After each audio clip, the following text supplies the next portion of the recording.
So just to set the stage, this is the family farm that I grew up on in central Missouri. And this is where I really formed a very deep appreciation for agriculture and hard work, nature and land stewardship.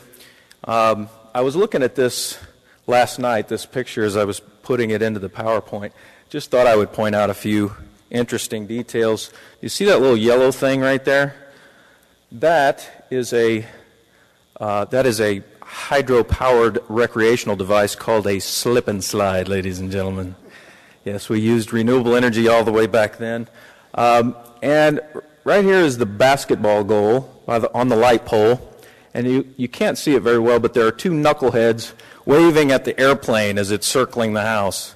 So I always get a chuckle out of that. We didn't know why he was circling the house, but we were waving. So that was my upbringing right there. 1979 was also important because I remember I got hit in the head by a baseball, and I will remember that forever. But I got a really cool black eye that I thought made me look pretty tough for the ladies. Here's another bit of context for you. 1979 was the year I asked for. The only thing I asked for was a guitar for Christmas, and I got a guitar. My brother got a banjo, and we entertained ourselves a lot. So that's the Jobe clan, my mom and my brothers and my cousins, and my dad must have been taking the picture, and right there's that first guitar I was awfully proud of. Something else happened in 1979 that I remember very, very well. It had a very profound impact on me, and that was the Islamic Revolution when Iranian militants took over the U.S. Embassy in Tehran, took Americans hostage. 52 Americans were held 444 days.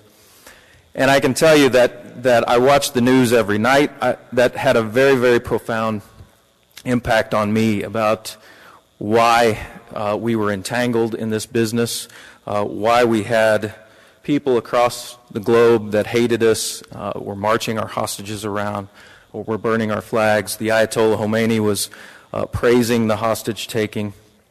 And so that has had a profound effect on me my entire life. And as I went into the, I remember the gas lines of 79 and 80, and I worried whether I was going to get to drive a car when I turned 16. Well, drive a car legally, that is, because, of course, out on the farm, we start driving pretty early.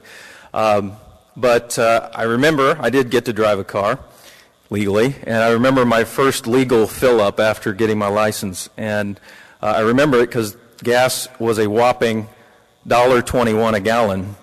And I was pondering that moment, thinking it was a moment to remember, not because it was my first legal fill-up, but because I was doing the math in my head, and at that time I had a couple of jobs. I made about $3 an hour, and $1.21 a gallon comes to about $30 a tank. And so it took me a whole day's pay just to fill up the car. So in my high school economics class, I wrote a paper. I had heard about biofuels, ethanol at that time, and so I wrote a paper in my economics class about bringing an ag-based fuel to market. I'm not making this up for effect. I really did. I went back and looked for it, and I couldn't find it. But I did write that paper, and I got a B- on it, which in hindsight was probably very generous because I did almost no research. I just made observations that seemed obvious to me. At that time, growing up in a farming community, it was very, very difficult for agriculture in the 80s, and I knew people personally who lost their farms, and I thought it was just obvious that we need to do something. We could grow more of our own fuel right here in this country rather than continue to get into conflict after conflict over oil. In 1979 was also the year that the Soviets invaded Afghanistan. That put them within 300 miles of the Straits of Hormuz.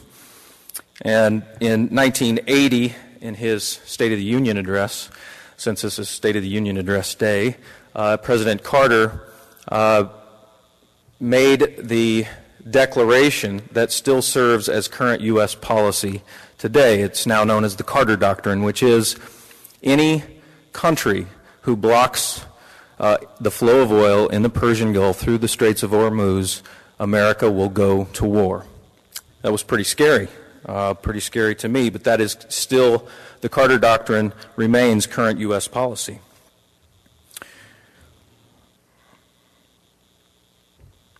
So my economics paper that I wrote, it was very simplistic, it was very naive, but now having worked in the biodiesel industry for 15 years now, I believe in the general concept more than ever. We have had decades now with no clear, consistent energy policy.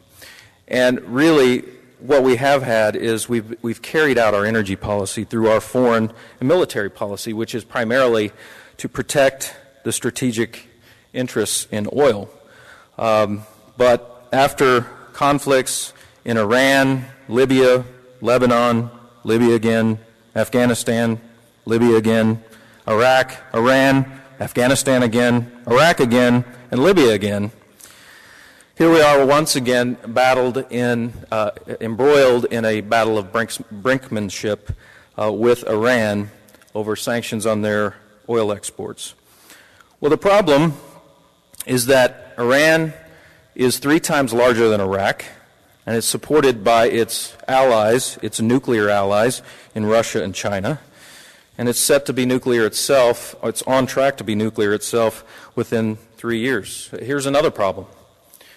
Iran is richer than ever from a decade of sustained high oil prices, high oil exports.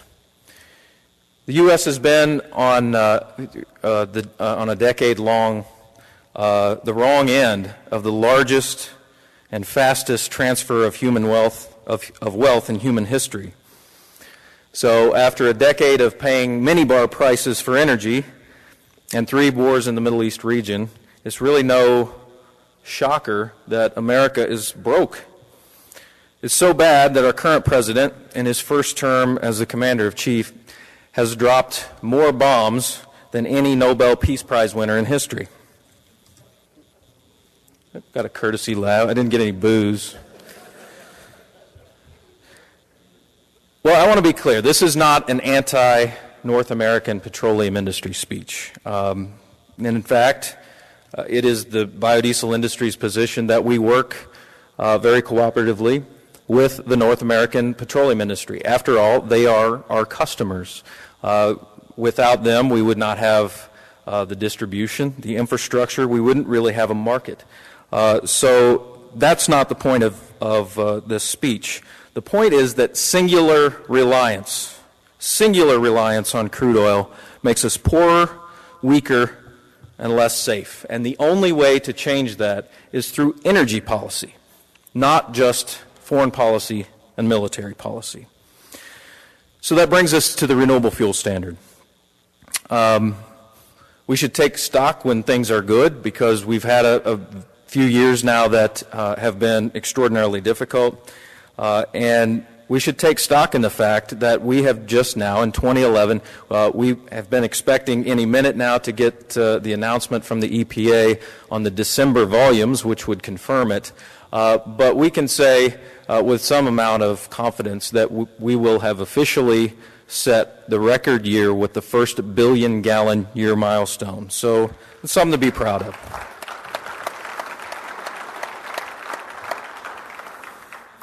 Biodiesel was a bright spot in an otherwise weak economy. We added over 25,000 jobs, and I believe, and we believe, that the RFS has demonstrated that we have, for the first time, a clear, consistent, predictable policy.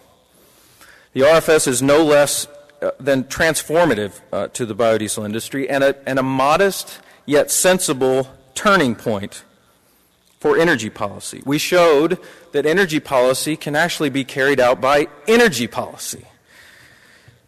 So we want to recognize that moment and recognize that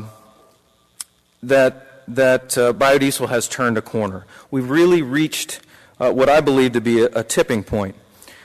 Malcolm Gladwell wrote the book, The Tipping Point, and it's a book that I recommend. It's a very informative book, and it's a book about how small changes can lead to sometimes very big effect, and they can start out very slowly, but then reach a point where they move very quickly.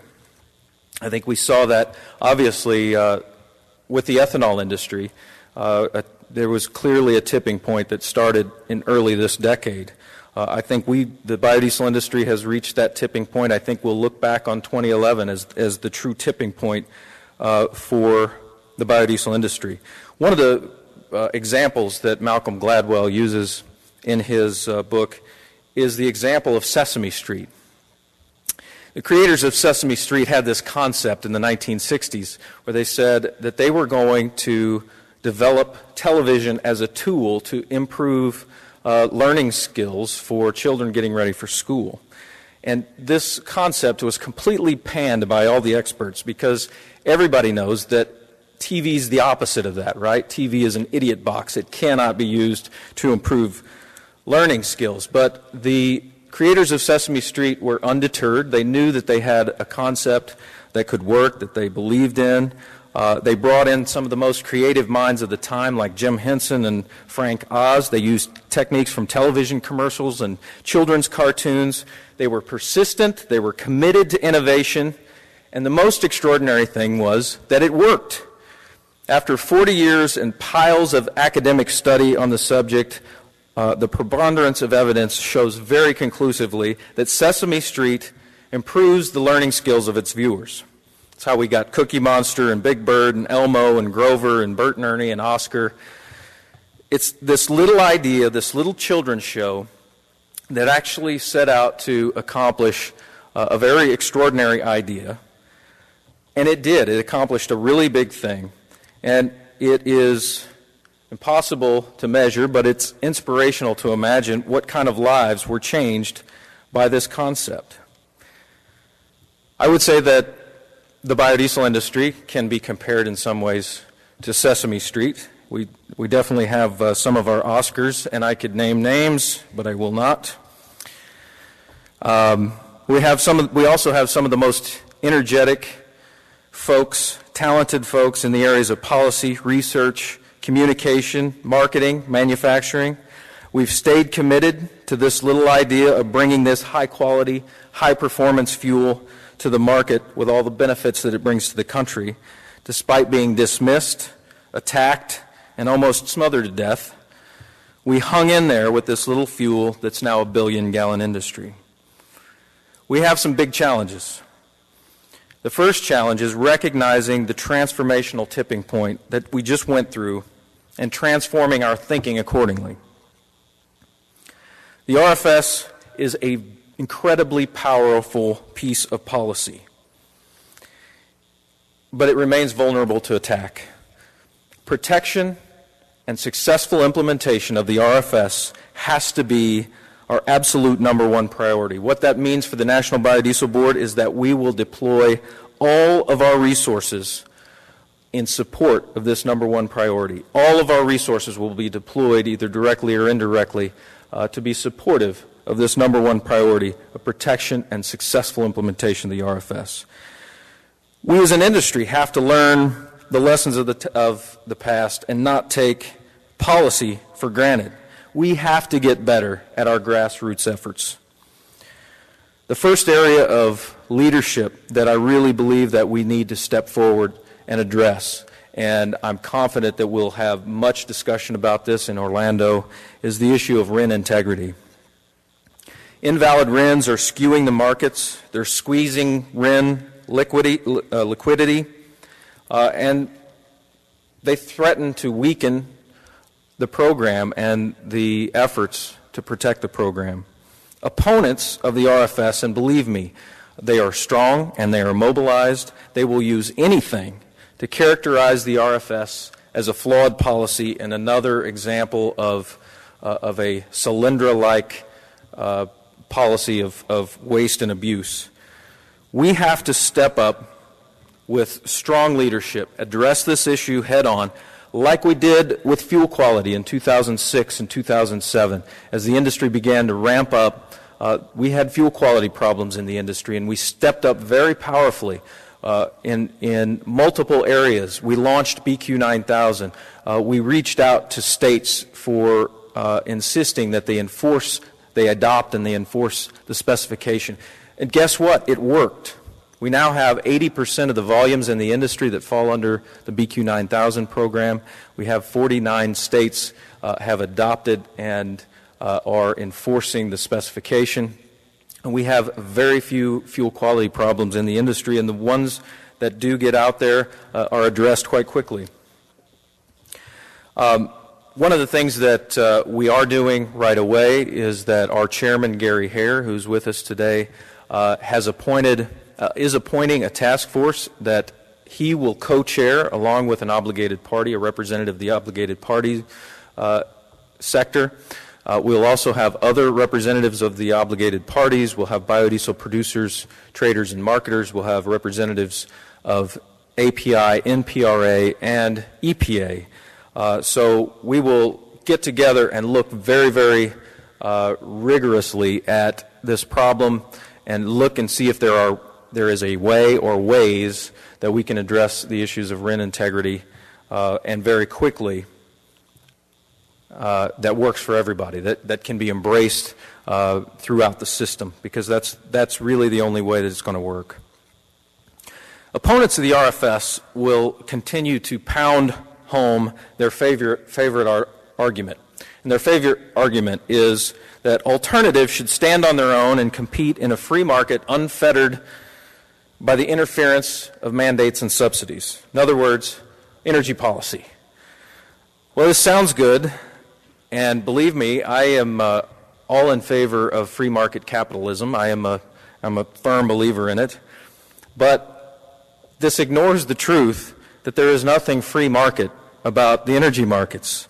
It ignores the fact that there is an illegal cartel whose sole mission is to manipulate supplies, markets, and prices of crude oil with the goal of keeping prices artificially high over the long term with intermittent, sudden price drops in order to smother out alternatives.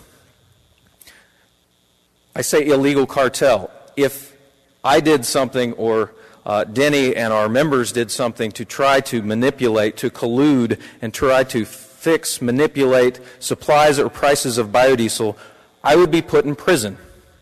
Yet that is exactly how global crude oil supplies are manipulated every day.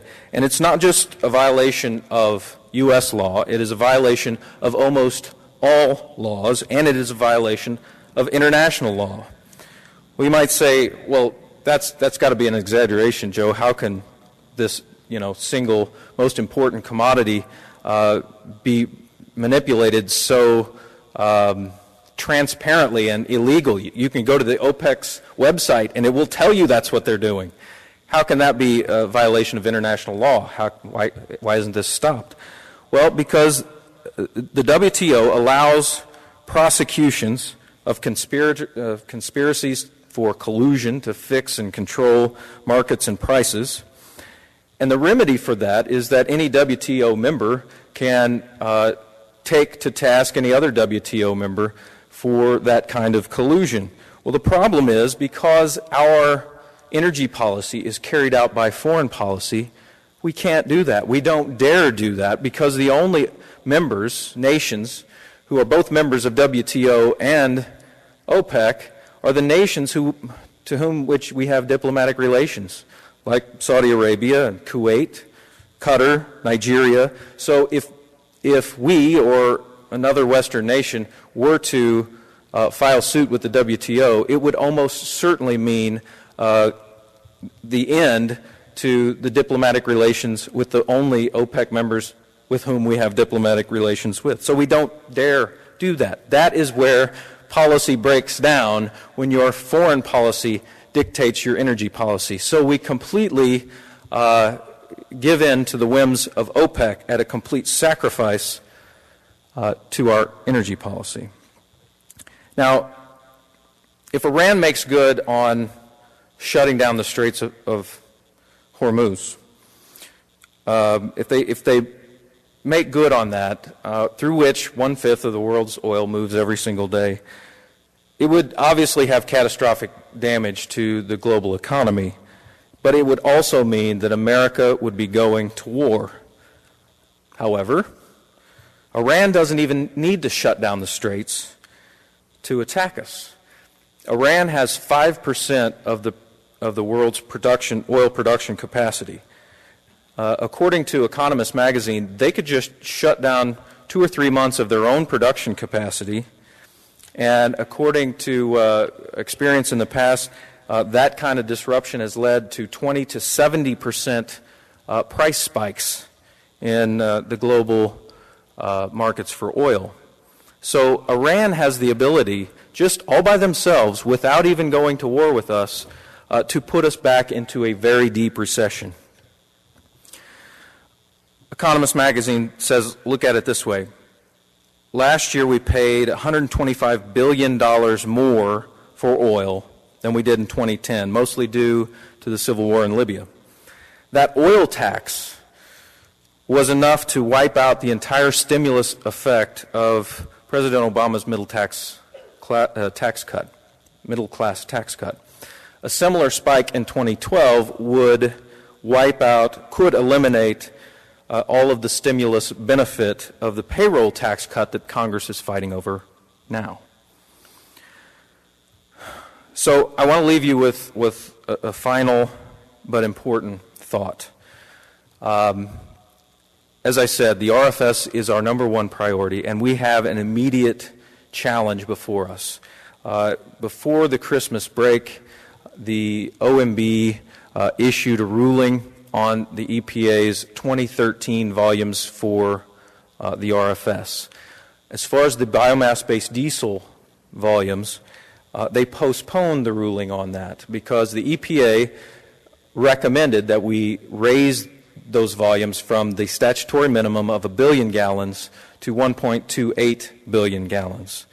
The OMB was not necessarily supportive of that, so we were glad that they at least postponed the decision on that. They are going to be making a decision here in the next 45 to 60 days, and we need to establish a precedent whereby we can have conservative, modest growth in the biomass-based diesel category. The RFS will dictate for the immediate and medium-term future exactly how many gallons of biodiesel are used in the industry. And so we have to set the precedent that we can look very carefully and analyze the agronomic and economic data, which we have done, and we can conservatively have modest growth in this industry.